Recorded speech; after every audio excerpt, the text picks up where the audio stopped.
My name is John Lobell. I teach architecture at Pratt Institute.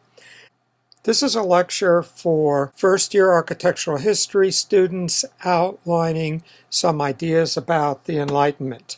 So if we look at Wikipedia, the Enlightenment was a cultural movement of intellectuals beginning in the late 17th and early 18th century in Europe, emphasizing reason and individualism rather than tradition. Its purpose was to reform society using reason, to challenge ideas grounded in tradition and faith, and to advance knowledge through the scientific method. It promoted scientific thought, skepticism, and intellectual interchange. I'm going to put it somewhat differently. The Enlightenment is the application of the success of scientific materialism to the understanding of human beings and human affairs. So the great advances in science culminating in Isaac Newton that so powerfully explain nature, people began to think maybe we can apply these same principles to understanding human beings and human affairs, as opposed to understanding humans spiritually. Today, we see this manifest in the social sciences. Evolutionary biology is applied to humans, anthropology, psychology, sociology, economics, and political science. So let's refer back to something I said about the West last semester. And remember I said that a culture begins by laying down its temple form and its epic poem, and in its temple form, the West announced a notion of infinite space and time. Here we see in the soaring vaults of a Gothic cathedral that would signal that the descendants of the people who built these cathedrals would be the people who would circle the globe and go out into space. And in the defining poetry of the West, the Arthurian romances, the tales of King Arthur and the Knights of the Round Table, we read that as the knights go out on a quest, they thought it would be a disgrace to go forth in a group. So each entered the forest at a point he himself chose, where it was darkest and there was no path or way. So the requirement in the West that we each find our own path. Around the same period, we have the figure Adelard of Bath, who in his Natural Questions said that we should use natural causes to explain natural phenomena, avoid supernatural causes, recognize nature as a closed system. We would say matter can be neither created nor destroyed, and rely on experiment, not authority. These are the principles of what we now regard as science. So if we take all of these, infinite extensive space, moral center in each individual with their own inner voice, and a material universe comprehensible by scientific method, we have already in the 12th century the West as it still is today. Taken together, all this gives us the emergence of the individual from the group, the notion that this individual should discover and follow their own path, the ability of the individual to pursue with less and less restrictions their own vision, and to be rewarded through fame or fortune for their efforts. So despite the fact that Galileo was put under house arrest, over time we see a growth in the ability of the individual in the West to pursue their own ideas and to be rewarded for doing so, including in commerce, philosophy, the arts, technology, and science. So we see in the Renaissance a focus on the human being. The borrowing from the Greeks, the Renaissance motto, man is the measure of all things. We know the world through ourselves, our senses, and our reason. We observe the world with our senses, and then we process what we observe, typically mathematically, with our reason. And so perspective gives us the point of view of the individual. The observation of the world becomes important in the Renaissance, an interest in nature and in human anatomy, the human being as a physical, material being. And then with the Baroque, we see the addition of a sense of emotional depth. So on the left, we have a portrait by Leonardo da Vinci. Not much going on behind the eyes. But then with Rembrandt, the Baroque painter, we have a sense of inner emotional depth. Then we have the scientific revolution. We identify that with a series of figures. Francis Bacon promotes the inductive method, observation, experiment, and probabilistic truth. René Descartes, deductive reasoning, analytical geometry, rationalism, and absolute truths. And so we have the two parts of science as we understand it to this day: observing, experimenting, and then reasoning, applying mathematics to what is observed. And science is a continual balance between those two. Neither one is absolutely correct, nor is there any fixed formula of how to relate the two, but there's an ongoing pragmatic play between these two. Think of the TV series Big Bang Theory. One of the roommates is a theoretical physicist, the other one is an experimental physicist, and the two are always in tension about their ideas. And then a couple hundred years later, we have the Encyclopedias as typified by Diderot, and the idea of gathering all human knowledge to make it available to all in massive publications. All of this culminates in Isaac Newton with his law of gravity, laws of motion, optics, giving us the clockwork universe. The universe was perhaps created by God, but he was as a great clockmaker, making a perfect universe, winding it up, and it just runs on its own indefinitely based on these laws. Engineering, then, is the application of the scientific understanding of nature to the control of nature. So, with the scientific revolution, we have this explosion in the knowledge and understanding of nature, and then we start to apply that to controlling nature. So we understand thermodynamics, and then we make a steam engine so that we can harness it. Now, engineering also proceeds independently of science. So the whole relationship between engineering and science is very complicated. We're not going into that here. But in principle, engineering is applying these scientific understandings to the control of nature for our own use. So, back to the Enlightenment. Now, specifically, the Enlightenment is identified with a series of figures about whom we will very unfairly reduce them to just a couple of phrases. Thomas Hobbes, the social contract, relationship of the individual to the society, the rights of the individual, and the natural equality of all men. John Locke, again, the social contract, mind as tabula rasa, the mind is imprinted upon by nature, it's born without any structure. Voltaire, the notion of tolerance, religious freedom, freedom of expression, separation of church and state. David Hume, A Naturalistic Science of Man, and Jean-Jacques Rousseau, the notion of natural rights, a social contract, the importance of private property, and the beginnings of what we to this day understand as psychology. And then we see these ideas applied. The idea of the Enlightenment is that we can understand and control human beings and society the way we understand and control material nature through science. And we can use our reason to make a better world. So the two great Enlightenment political documents, the American Declaration of Independence, recognizing the natural equality of all men and the notion of natural rights, and the American Constitution, The power of government comes from the governed.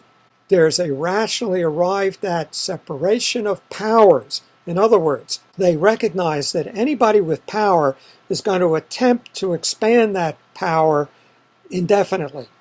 How do you stop that? And they came up with the three branches of government, which would balance each other. At least that was the idea. And then also, specifically in the Bill of Rights, limiting the powers of government. Government has only those powers ascribed to it. So these are Enlightenment ideas applied to making a better society. Now, these ideas continue to expand into the late 19th century. We see Darwin, Marx, and Freud coming into the 20th century. The idea that the human being is no longer a spiritual, cultural, or symbolic creature, but is a material creature, understandable through material science. So Darwin tells us that we are biological natural animals, subject to the same biological understanding as any other animal. Marx tells us that history is not an unfolding of a spiritual vision, but is driven by material forces, primarily the economic means of production, which provides the structure of a society. Is it agricultural? Is it industrial? And then the class struggle. There's an imbalance between people in different positions due to that economic material means of production, and they struggle with each other, and that provides the dynamics that drives history. And then Freud, the mind is not a spiritual entity, but is a series of interacting forces. So there's an id, a superego, an ego that are in constant interplay with each other that drives human motivation.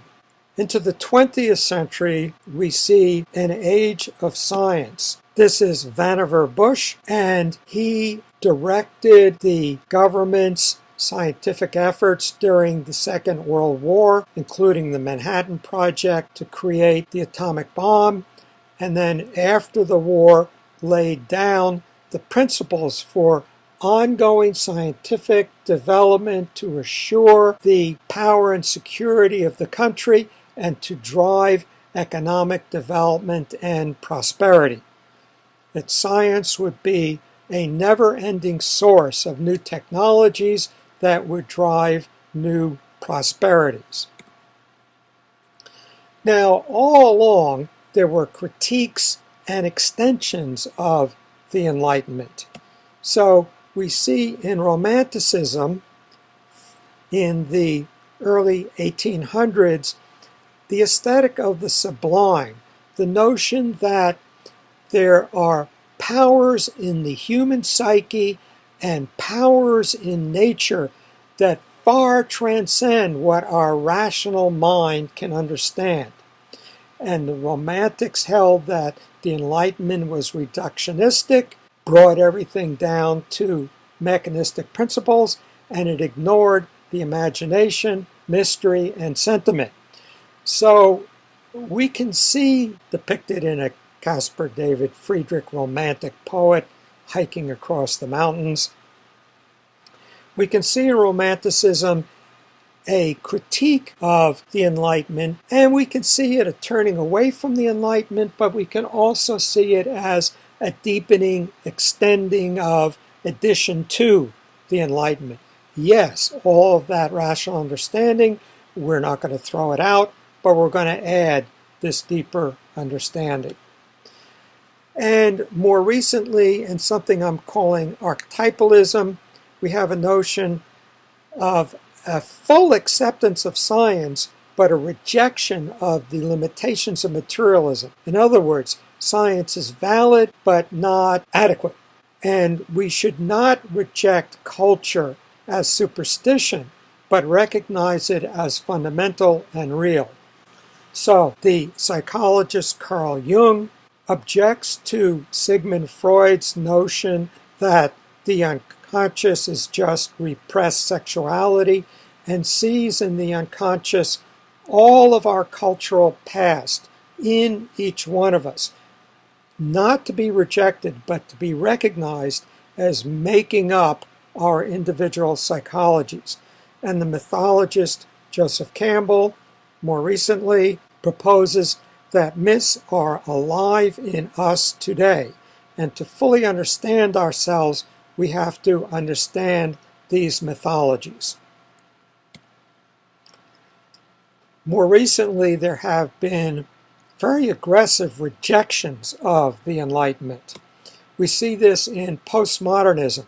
So we'll take as our poster child of postmodernism here, Michel Foucault, and very briefly, and again in perhaps unfair abbreviation of the postmodernist point of view, postmodernists contend that science has no privileged position. It's not some truth-finding mechanism. Science and all knowledge is socially constructed and a reflection of power. There is no objective source of knowledge. And the Enlightenment was just a power grab of a particular cultural or social group.